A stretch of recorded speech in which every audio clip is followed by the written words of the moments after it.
Welcome to Bedtime Tales, where quiet evenings become gentle places to rest. Settle in, get comfortable, and let the day grow soft around you. Warm summer rain falls over the quiet cove, turning the sea to soft gray silk and darkening the stone path that leads toward a small cottage above the shore. The windows shine with amber light. A thin ribbon of smoke rises from the chimney, bends beneath the rain, and disappears into the mild evening air.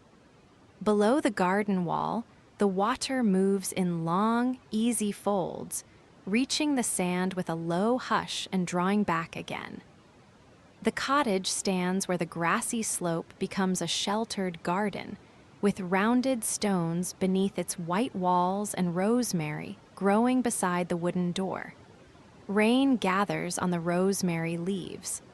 The clean green scent rises from them and mingles with the salt carried up from the cove.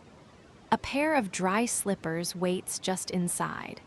A linen cloth hangs near the entrance, ready for the damp coat that has come in from the path. The door closes with a deep wooden murmur. The latch rests in place. The coat is hung on its broad peg, and the wet shoes are left neatly on the slate floor, where each small drop can dry without leaving the warm room. Nothing from outside needs to be carried farther. The path is empty, the garden gate is closed, and the cottage has gathered the evening safely into its quiet walls. A small fire glows in the stone hearth. It is not a winter fire, only a gentle summer flame made from a few pieces of pale wood, enough to take the cool edge from the rainy air. The embers give a soft red light beneath the logs. Now and again, the wood makes a low, rounded sound. The rain answers at the window, and the sea keeps its slow hush below the garden. A wide chair waits beside the hearth with a cream linen blanket folded across one arm. The cloth feels cool at first, then warmer where it rests against the hands. Its weave is plain and soft, washed many times and dried in sea air. A cushion filled with wool gives beneath the shoulders. The chair faces the fire, yet it is turned just enough to hold the rain-bright window within view. The room is simple and open. Smooth ceiling beams cross above the hearth. A painted cupboard stands against one wall, holding cups, bowls, and folded cloths behind doors the color of mist. On the broad windowsill, a shallow dish contains white shells gathered from the cove.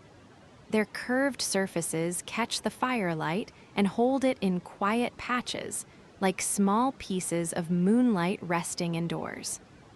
Near the cupboard, a narrow vase holds 3 stems of beach grass, dry and pale, their fine tips making delicate shadows that sway whenever warmth rises from the hearth. The rain passes over the window in fine silver trails. Each trail joins another, lingers along the lower frame, and slips from sight. Beyond the glass, the cove is softened by the weather. The line between sea and sky has faded. Only the pale edge of the shore remains clear, and even that comes and goes behind the gentle curtain of rain. Near the hearth, a copper kettle warms on a low trivet. Its surface reflects the room in curved amber shapes: the chair, the window, the small flame, the pale cupboard. A little steam begins to gather at the spout. It carries the green scent of rosemary tea and a touch of honey, mild and familiar, filling the space without covering the clean smell of rain. A cup is placed on the wooden table beside the chair. The table has a rounded edge and a surface rubbed smooth by years of hands, cups, folded maps, and bowls of summer fruit. Tonight it holds only the cup, a small spoon, and a square of linen beneath them. The warm pottery rests with comfortable weight in both hands. Heat moves slowly through the clay and into the fingers. The first taste is gentle. Rosemary gives the water a quiet green warmth, and the honey leaves only a faint sweetness. The cup is returned to its square of linen. Steam drifts through the lamplight and thins beneath the beams. The fire remains low. Rain touches the window. Far below, the cove sends one soft wave toward the sand, then another, each one smoothing the shore in the dark. A lamp stands on the far end of the table beneath a shade of cream-colored glass. Its light is steady and low, joining the glow from the hearth without reaching sharply into any corner. The ceiling beams remain partly hidden. The cupboard doors keep their quiet gray color. The shells on the sill gleam only along their edges. Everything has enough light to be known and enough shadow to be restful. The linen blanket is opened across the lap. One corner falls toward the rug, showing a narrow border stitched in faded blue thread. The blanket carries the warmth of the room and the dry, clean scent of sun from an earlier day. Its weight is light, suited to a summer evening, yet it settles around the knees with a calm that feels complete. Outside, rain beads along the garden wall. Nasturtium leaves tilt beneath the drops and lift again when the water slides away. Rosemary branches lean toward the path. The little gate remains still. Its iron ring is dark with rain, and the stones beneath it shine in the last gray light. There is no work waiting in the garden.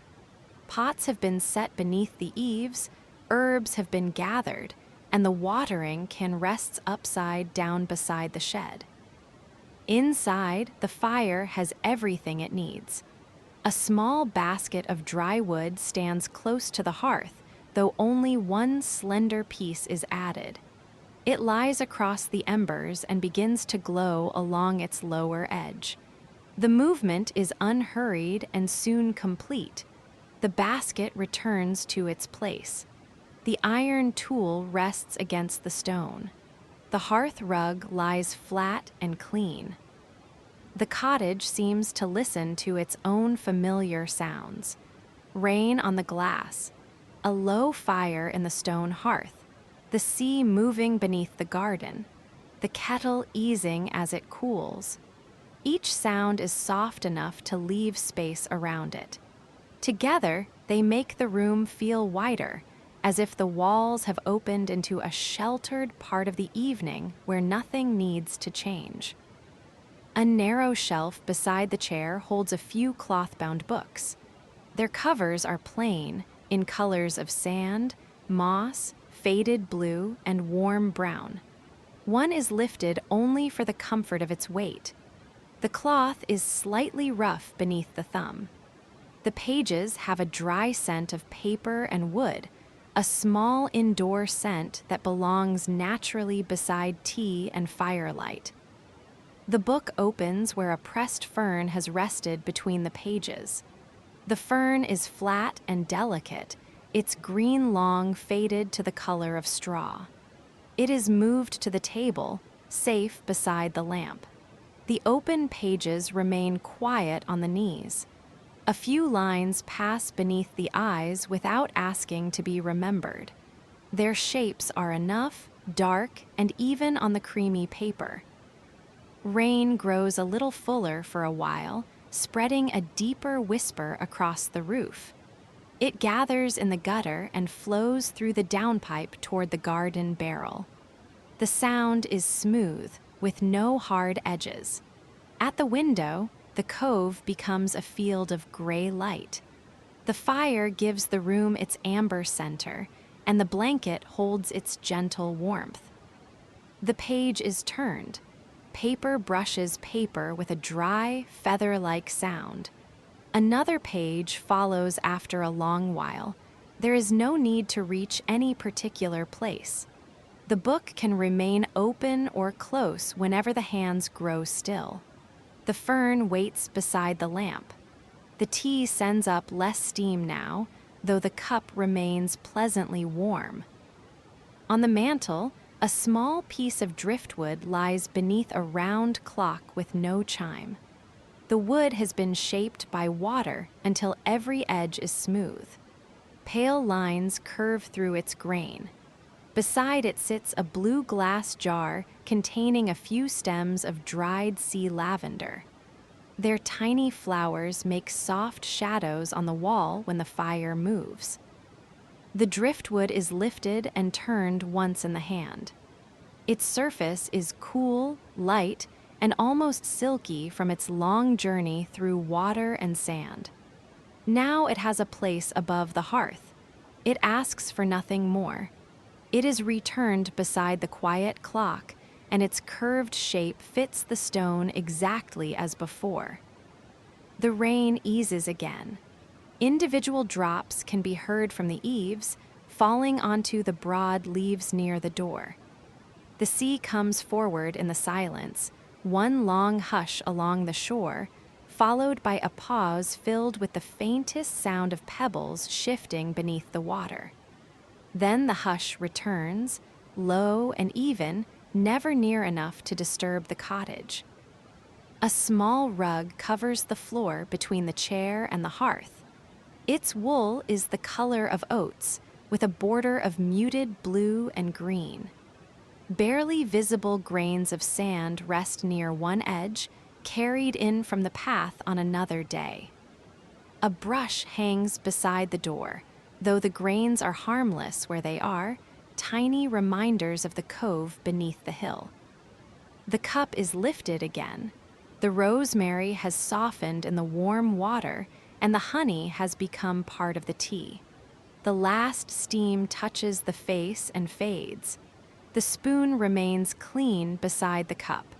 A folded napkin rests under one hand. The fire warms the other side, and the window holds the cool silver color of rain. A shallow basket waits beneath the window seat with clean cloths folded inside. Some are white, some the pale blue of the morning sky, and one has a border the color of rosemary leaves. They were washed earlier and dried in the warm air before the rain arrived.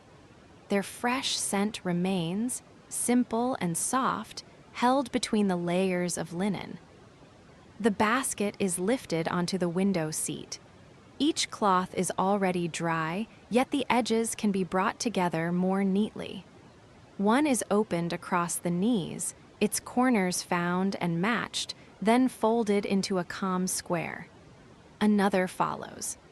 The cloth brushes lightly against the blanket, cool and smooth, and joins the first in a small, even pile. No great task has begun. The folding is only a quiet way for the hands to move beside the fire. Pale blue meets pale blue. White linen rests upon white. The rosemary border appears, disappears within a fold, and becomes a thin green line along one edge. Rain runs down the window while the basket grows orderly without effort. The last cloth is larger, meant for the table on clear summer mornings. It carries a faint scent of beeswax from the cupboard where it is kept. The fabric spreads across the lap like a square of soft daylight. Its creases are smoothed once with the palm. Then it is folded, laid on top, and the little pile is complete. The basket returns beneath the window seat. Its handle settles against the side with a small tap. The clean cloths remain close together, ready for another day, though there is no need to think about that day now. The seat above them is empty except for one cushion and a folded shawl. The rain silvering the glass makes the simple arrangement seem peaceful and finished. Beside the basket stands a low wooden box filled with smooth pebbles and shells from the cove. They are not a collection to be counted or arranged by kind. They have only been kept because they fit pleasantly in the hand or carry a soft color from the shore. One shell is cream, one is gray, and one holds a faded blush near its curved center. A round pebble rests in the palm. It is cool and heavy for its size, with a band of white crossing the dark stone. Water shaped it slowly until no rough place remained. The thumb follows the pale band from one side to the other. Then the pebble returns to the box, lying among the shells with a muted sound. A shell shaped like a shallow cup carries a trace of fine sand. The sand is brushed onto the slate by the hearth, where it makes a tiny pale crescent. The shell is placed with the others on the windowsill. It joins the quiet row already there, and the firelight finds its curved edge. The crescent of sand is gathered into the palm and tipped into the flower pot by the door. The room grows comfortable around these small movements. Linen settles into the basket. Stone settles into the box. Shell settles onto the sill. Each thing reaches its place, and the hands become still again beneath the blanket. The rain and sea have kept their gentle sounds throughout, unchanged by the little work near the window. On the other side of the hearth, a narrow bench holds a round cushion and a wooden tray. The tray was used earlier for bread and pears. A few crumbs remain near one handle, light against the dark wood. They are gathered with the corner of a cloth. The tray is wiped once, and its grain appears deeper where the beeswax catches the firelight. The clean tray is leaned inside the cupboard, behind two shallow bowls. Its handles fit neatly between the shelves. The cloth is shaken over the sink and laid beside the cup to dry. The cupboard door closes without a click, cushioned by a strip of soft felt. The room returns to its familiar shape, with nothing out of place and nothing calling the eyes away from the fire. A pear from the cool shelf is brought to the table. Its skin is green with a patch of warm gold near the stem. The fruit gives off a faint summer sweetness, gentle beside the stronger scent of rosemary. It is left whole in a small bowl, not because it is needed, only because its rounded color looks restful in the circle of lamplight. The bowl is pale blue, made from thick pottery with tiny marks beneath the glaze. It sits steadily on the wood. The pear leans toward one side, its stem casting a narrow shadow. Cup, lamp, fern, and pear now rest together on the table, each with space around it. Their colors are quiet: cream, amber, straw, green, and blue. The fire warms the pear on one side. A bead of rain on the window holds the same amber glow for a moment, then slides downward and gives the light to another drop. The cove is almost hidden now, yet its sound continues beneath the weather. The room does not need the view in order to know the sea is there. A small wooden frame hangs near the cupboard. Within it is a piece of pressed linen dyed the soft gray blue of the cove before rain. There are no words and no picture, only the natural color of the cloth and the uneven line where the dye became pale. In the low light, it seems like another quiet window set within the wall. The frame is straight already. A fingertip brushes a grain of dust from its lower edge. The dust is too small to see when it falls. The hand rests briefly against the cool wall, feeling the solid stone beneath the smooth plaster. Thick and dependable, the wall keeps the rainy air outside and holds the fire's mild warmth within. The rosemary near the kitchen window has been tied into a loose bundle with plain thread. A few leaves have fallen onto the sill. They are gathered and rubbed gently between the fingers, releasing a fresh green scent that rises through the room. The leaves are placed in a small dish to dry. Their fragrance joins the linen, beeswax, warm wood, and rain. The thread around the bundle is loose enough for air to pass between the stems. The knot rests beneath a wooden peg. No adjustment is needed. The herbs can dry at their own pace in the quiet room. Their shadow lies thin and feathery across the wall, moving only when the fire gives a small change of light. A narrow drawer beneath the shelf holds spare thread, a smooth wooden thimble, and 2 squares of cloth kept for mending. The drawer opens only far enough to reveal them in their shallow compartments. Nothing there needs repair tonight. The thread is wound neatly, the cloth is clean, and the thimble rests on its side like a tiny cup. The drawer slides closed with a muted wooden sound.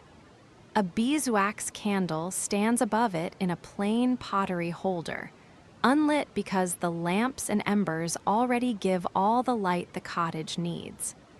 The candle carries a faint honey scent.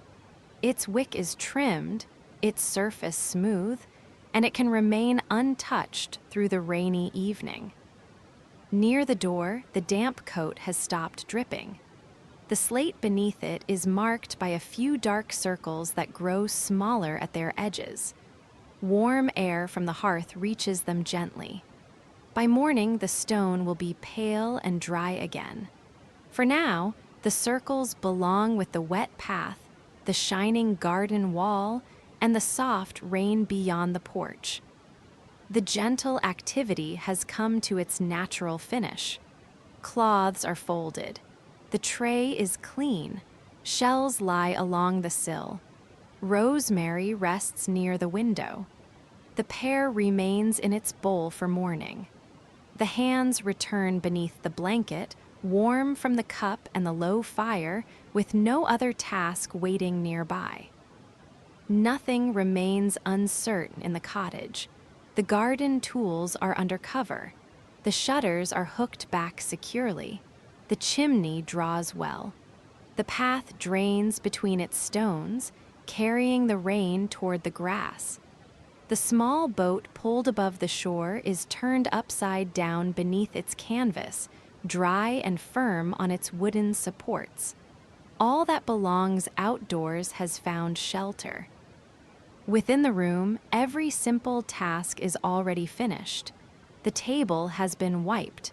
The cupboard is closed. Fresh water waits in a blue pitcher.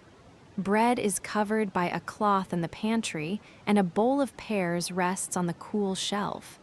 The lamp has enough oil for the evening.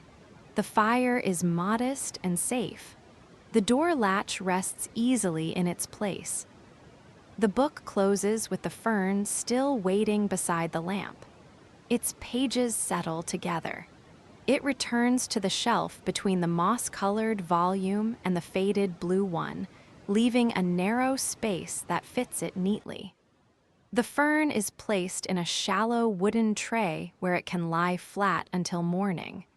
The small movement is done, and the chair receives the body again. A second cushion is drawn from the window seat and placed beneath the feet. It is filled with wool and covered in striped linen, cream and pale blue. The feet sink into it a little. The legs grow heavy beneath the blanket. The chair supports the back. The room becomes quieter as each part of the body finds a comfortable place without effort. Rain on the window, fire in the hearth, sea below the garden. The 3 sounds return in a gentle order. Sometimes the rain is closest. Sometimes a piece of wood gives a soft sigh. Sometimes the cove seems to breathe beneath the slope. None of them asks for attention. They pass through the room and become part of its warmth. The lamp makes a round pool of light across the table. In it, the empty spoon shines, The cup casts a curved shadow, and the fern lies pale in its tray. Outside that circle, the cottage grows softer. The cupboard fades into gray. The shells become small white shapes on the sill. The corners under the beams become calm and deep. A thin line of firelight reaches the slate floor and touches the edge of the rug.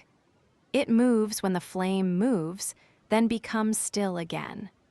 The stones around the hearth hold the day's stored warmth. Their surfaces are uneven beneath the hand, rounded in places and lightly ridged in others, each one fitted close to the next. The cottage was built to meet weather gently. Its thick walls keep the warmth inside. Its roof lets the rain pass down toward the garden. Its windows are deep within the stone, making broad sills where shells, herbs, and folded cloths can rest. Even the door opens beneath a little porch, where a bench stays dry and a lantern hangs behind clear glass. From the chair, that porch lantern is visible through the rain. It makes a small gold oval beyond the window, glowing over the wet rosemary and the dark path. The light does not travel far. It only marks the doorway, the bench, and a few shining stones. The rest of the garden can remain silver, green, and quiet beneath the summer rain. A pale moth rests under the porch roof, folded close to the wall beyond the glass. It does not move toward the flame. Its wings stay closed, the color of warm sand. Rain falls a short distance away, drawing fine lines beyond the shelter. The moth remains dry. The lantern remains low. Both seem to belong to the same small circle of peace. The tea is finished. The cup is carried to the sink in the next room, rinsed with a little warm water, and placed upside down on a folded cloth. The spoon lies beside it. The kettle is moved from the trivet to a cool stone. Its copper sides darken as the reflected fire shifts away. The little task ends with a soft drop of water running toward the drain. The next room smells faintly of beeswax, linen, and the rosemary tied near the window. A loaf rests beneath its cloth. Pears give the air a light sweetness. Wooden shelves hold jars with blank paper lids, smooth and simple in the dimness. Nothing is taken down. The room is ready for morning and needs no more attention tonight. Back by the hearth, the linen blanket keeps the shape of warmth left in the chair. It is drawn up again, this time a little higher. The blue-stitched border lies across the hands. The fire has lowered into a bed of red embers with two small flames leaning together near the center. Their light is deeper now, more copper than gold. The rain has washed the last brightness from the sky. The cove beyond the window is dark, though the water still shows a wide gray band where it meets the shore. Far across the bay, one small window glows through the weather. It remains steady, a distant room sheltered beneath another roof. No path needs to lead there.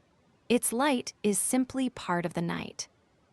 The sea hush arrives from below the garden, travels through the rain, and touches the cottage wall. It is quieter than the fire. It is lower than the drops at the eaves. It has no beginning that can be found and no ending that needs to be followed.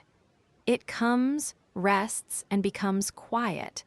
Then it returns with the same patient softness.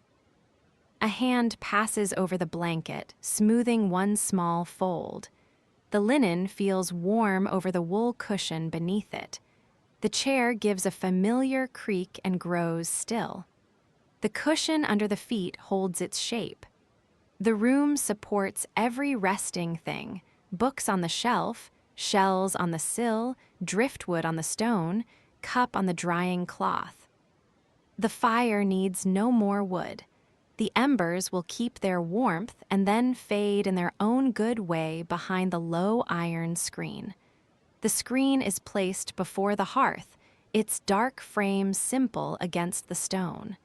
Red light shows through the fine mesh. The tool is returned to its hook. Everything near the fire is secure.